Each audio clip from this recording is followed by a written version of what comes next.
Oh, hello! My name is Mara, and welcome to Books Like Whoa.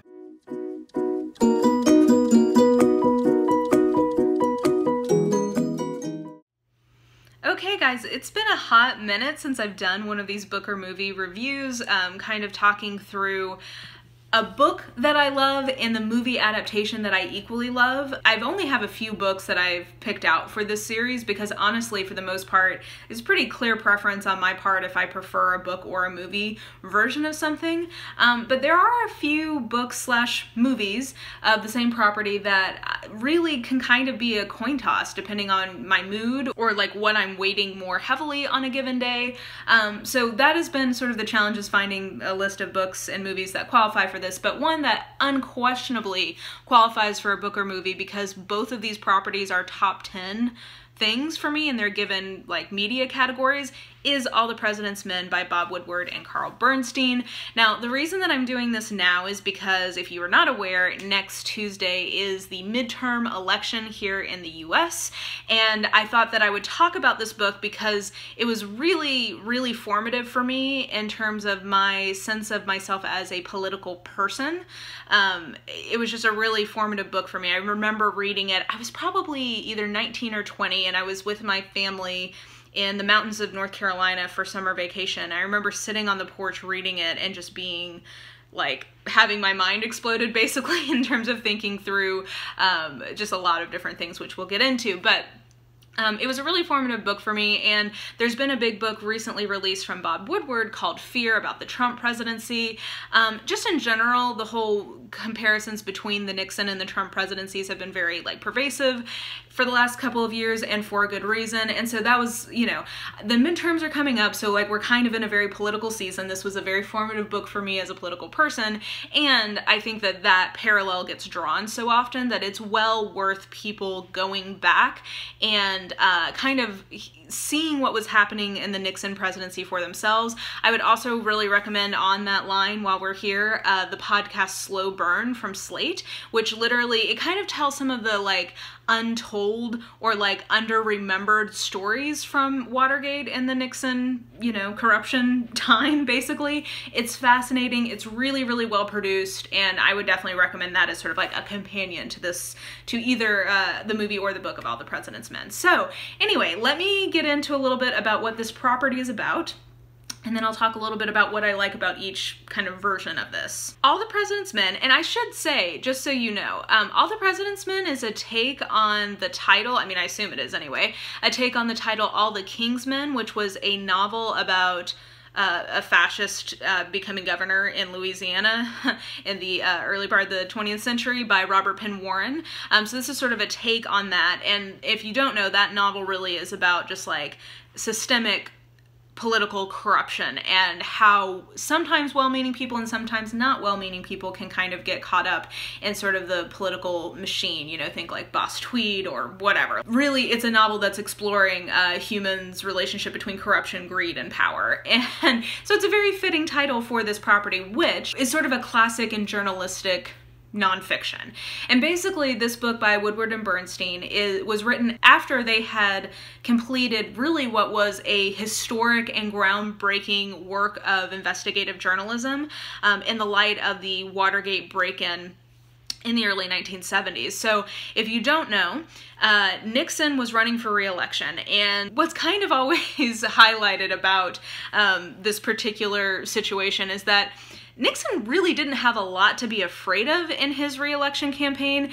All of the Democratic potential candidates that were coming up, there were some of them that he may have had a little harder time against, but there was very little doubt at the time that he would very likely win re-election. However, Nixon was somebody who was, I think the more you learn about him, just like fundamentally corrupt and very paranoid and controlling. And so what he wanted to do was control who was going to be running against him in his re-election campaign. The frontrunner at the time was a guy named Muskie, but there were a number of other Democratic candidates, and really what Nixon's campaign had been undertaking was a systematic sort of targeted way to make sure that Nixon got to pick who he ran against. And if you don't know, his re-election was like historically unanimous. I forget, I think it's McGovern who he ended up running against, I can't remember. But Nixon, the only state that he did not win in his re-election, year was Massachusetts. Like, he won every other state, and he wanted to make sure that that was how it was going to go down. So he was engaging in a lot of what were called dirty tricks, basically like small-time illegal things to undermine the Democratic candidates who were potentially going to run against him. One of the things that was happening as a part of that was that the Republican, the CREEP, it was called CREEP, which is hilarious, but it's the Committee to Re-elect the President. One of the things that CREEP was doing oh, the sweet irony, I don't know who was in charge of that acronym, was that they bugged the Democratic National Campaign headquarters, which was in the Watergate Hotel in Washington, D.C. Now, when I lived in Washington, D.C., I always got a little thrill whenever I would go by the Watergate. It's in the middle of a lot of the action for a specific neighborhood. Like, it's a big thing. So I would always get a little thrill when I would go by it because I knew this history. But anyway, so they broke into Watergate and were replacing a broken tap that they had in the phone lines. But the more you learn about the whole dirty tricks campaigners, the people actually doing that, they just, a lot of them are just sort of bumbling, like part-time, like they were not professional criminals, a lot of them. So they kind of bungled it, they got caught, and what started as a very small isolated incident eventually grew and grew and grew, and they were able to trace that specific act of political espionage to the president himself. Now, like I said, at first, nobody really understood the magnitude of this, but a couple of the reporters who did think that there was more to the story, they wanted to push, they wanted to see where it would take them, were Bob Woodward and Carl Bernstein. And what this book is essentially tracing their journey from, you know, I think Bob Woodward got the call in the middle of the night to go down to the courthouse to listen to these guys, you know, entering their pleas or whatever right after they got caught. It goes from that all the way through them trying to make all these connections to people closer and closer and closer to the president. So you're getting the history of this scandal, of this kind of infamous act of political corruption, but you're getting it from the point of view of the journalists themselves, and you're finding out the connections and the clues, if you will, alongside them and sort of watching the case develop. And I think most people are at least aware that eventually this does lead to Nixon. He resigns, like it's the end of his political career. So you kind of know that, but even just seeing how such a small thing, if you keep working it and keep pulling it, eventually becomes something so much more, is fascinating. And what this book does, and then subsequently the movie does, is they really let you kind of feel the fear, some of the hesitation of like, could this even really be true? Like the incredulity of both Woodward and Bernstein at times, but then certainly their editors and other people around them being like, come on, give this up. Like there's no way this can actually be true. And just watching the story build, watching them, you know, make mistakes and, you know, not make connections or make a leap too far and then get called out on it. I mean, it's just really an incredible story. I am certainly not alone or unique in thinking that this is a fantastic book and also a fantastic movie. Like that's not an original opinion, but I thought I would just tell you, like, personally what was so formative about this for me. First of all, it was a real eye-opener for me in terms of the depth and pervasiveness of corruption in politics, right? So again, I read this when I was in kind of college, and I had some specific sense of politics and political awareness that were very formed by the fundamentalist school that I went to, and I think I was I was rejecting that because it just did not align with my own experience. But reading this really got me interested in politics as something beyond just something to affiliate yourself as a member of a certain group. Really thinking about like the complexity of different parts of the government and how they have to work together, thinking through the types of people who go into politics and why they might be drawn to politics. Is it purely for altruistic reasons and sort of idealistic reasons, or is it also because there's an incredible amount of power to be had? So helping me kind of see a practical example of how power and paranoia can just corrupt really quickly potentially people who started off as being very well-meaning. So it was sort of fascinating from that respect. It also really formed in me a deep respect for the power of the press. And this is where I think to this day maybe I do still have some idealism that I'm kind of working through, because I'm also, you know, this is a very specific era of journalism, pre-social media, pre the wholesale buying of all of these newspapers by major corporations. I mean, there's been a huge kind of sea change in terms of what journalism and the press look like today. But I think this book really deeply inculcated in me that we have to have a free and independent press, because they are accountable to constituents in a way that is very different than the way politicians are accountable to constituents.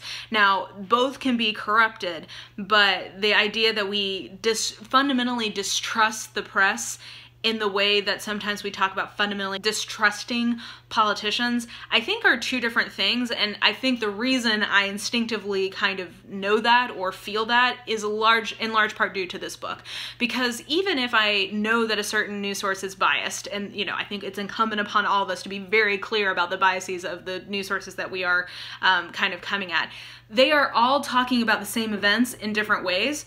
And their ostensible goal is to present you with facts insofar as they can be determined.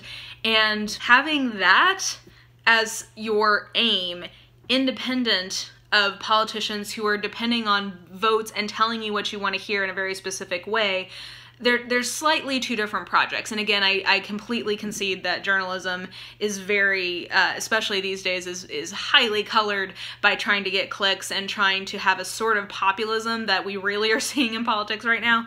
I mean, journalism absolutely also has that, but I think that because their ultimate aims are slightly different, I don't think that the press has been corrupted in the same way that politics has, and therefore it behooves politicians to completely discredit the press and not have that check at all. And in the US, at least, we just don't have a fully functioning three-part system of government right now. I mean, our Constitution is designed very specifically for Congress, the executive, and the judicial to have a specific relationship to one another. That essentially, because the nature of our politics right now is just like straight up not functioning.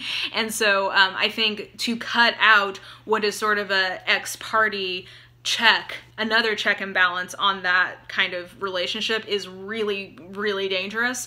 And this book was just like formative for me feeling that way. The other thing that this book really kind of sparked in me was a love of nonfiction, because it really does unfold in a lot of ways sort of like a mystery, because you are following along with Woodward and Bernstein as they're kind of finding the different clues and like figuring out different connections and stuff, and like just doing sort of like the gumshoe work of getting to the bottom of things. So I think seeing that kind of nonfiction really opened me up to really enjoying nonfiction writ large. I would say that, along with my like early love of C.S. Lewis stuff, really made me sort of a lifelong nonfiction reader. So I also just think as a work of nonfiction that is really engaging and has a lot of almost like mystery plot elements to it, it just works really well. We come to the question of book or movie, because I've been talking for a long time about why this sort of property means so much to me and is so important, and I think is so relevant in this current political climate, because there's so many parallels drawn between Nixon and Trump in the media, some of which are valid and some of which aren't, but a lot of which have a lot of resonance.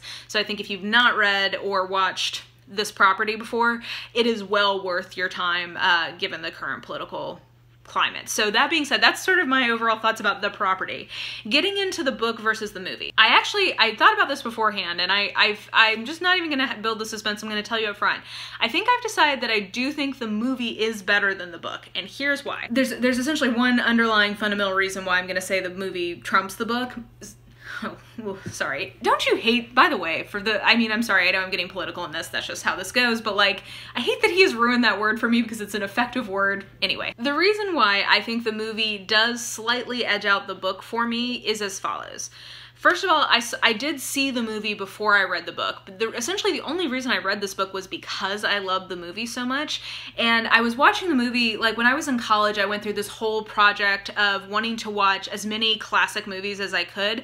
I kind of always have that mentality of classics in different media. So like when I was younger, I'd been very focused on reading a ton of classics because I wanted to have that sort of foundation. And then in college, I kind of shifted over and started doing that with movies. So like I have watched not all classic movies, but like a lot of them, because I just wanted to understand sort of where movies today come from, yada, yada, yada. Also, like, classics just tend to be really good. So I had watched All the President's Men as a part of that project and just absolutely fell in love with it. I am still to this day shocked and horrified that this did not win Best Picture over, I believe, Rocky that year. Like, what the actual... I also think Network was that same year, which is my other, like, another top 5 movie for me. Anyway, you know, sometimes in the 70s we didn't always make great choices, and that was one of them. So I had watched the movie originally and then came to the book. So there's, personally for me, there's this level of like, the movie did it first and better for me personally.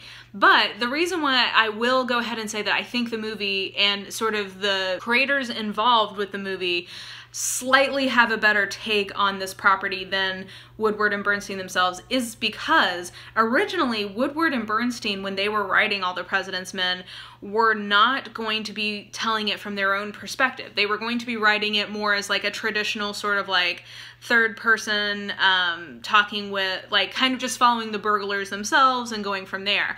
And it was actually in discussions with Robert Redford, who was the one who wanted to adapt it. He'd been following them from almost the beginning. Like, Robert Redford is such a fucking badass. Like, I watched the documentary that's on the movie, on the DVD that I have, and he seemed super interesting and woke. Anyway, he told them, like, you know, I'm only interested in telling this from your perspective. I want to know what it was that you were doing that was different than all the other reporters that made you catch what they missed. That's what's interesting to me, and that's what I think you guys should do this, like how you should kind of approach this project.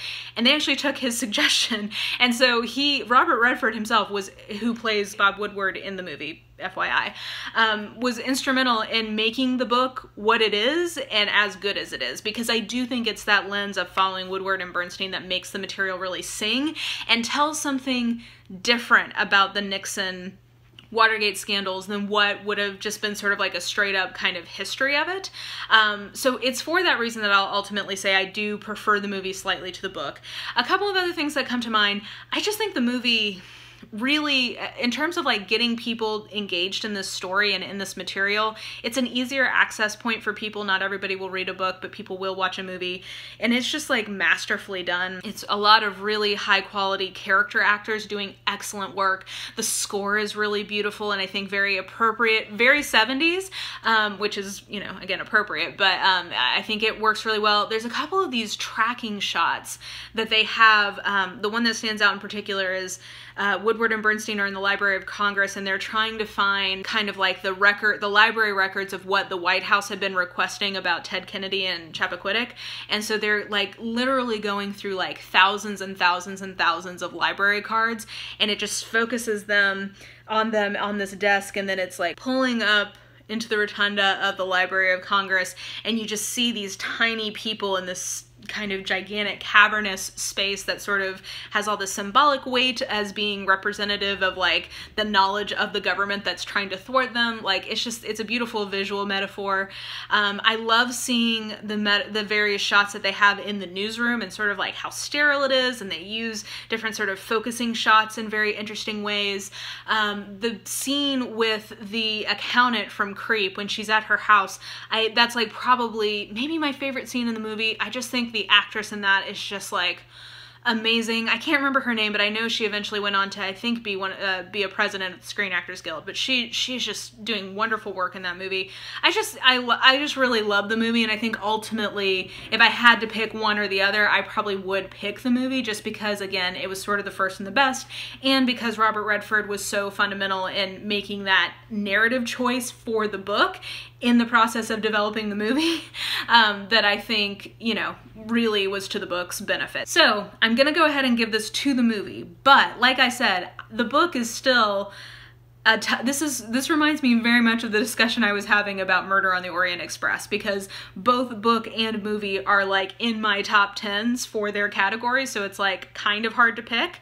But in this case, I think I would slightly give the edge to the movie. That being said, again, I really want to just emphasize that I think that the book is really worth your time. If if you can't commit to a full book, absolutely go for the movie. That's part of why I picked it. But the book is just really excellent, and I think in this current political moment is really, really relevant, more so than it has been for a really long time, let's say. So I 100% commend both properties to you. I have a lot of affection and respect for both properties. And just to reiterate some of the other resources I mentioned, Slow Burn, the first season, is really, really good about the Watergate scandals and some of the lesser known stories that we've kind of forgotten. I have been slowly reading Fear by Bob Woodward. It is really good. It's about the Trump presidency rather than the Nixon one. And there's a number of other, I keep meaning to come back to Watergate because I read a few different books about it at the time because this really sparked my imagination and interest, but I keep forgetting, so I need to come back and read a couple of books that I've had on my TBR for this era for a while. But anyway, that is my book or movie for All the President's Men. I am giving the slight edge to the movie, but I recommend both. And I do just want to take this moment, if you are a U.S. citizen, even if you are not living in the U.S., I think you still can send in an absentee ballot prior to November 6th, so you still can vote even if you are not here. Those of us who are here would really appreciate it if you did that. And I just would remind everyone to vote as you please, but please vote. The elections are on the 6th, and there's just been a lot of shit going down in the US in the last couple years around purging voter rolls, around voter suppression, and essentially, I mean, again, I'm just getting political in this. We are in a situation where we have minority rule right now, and that is because people are not voting in the numbers that we really need to be able to have true representation. How you vote is between you and the ballot box. Like that, I'm not asking you how you vote, but I would ask and give you my humble plea to please consider voting this year. Make a plan and get there. I believe that early voting is now done in most states, but as I said, absentee voting, and then make a plan on November 6th to get to your polling station. I'm really lucky because my polling station is literally a block away from me, so I just go there right when it opens and it's no big thing. But, make a plan. If you know that your polling station tends to have long lines, kind of take that into consideration.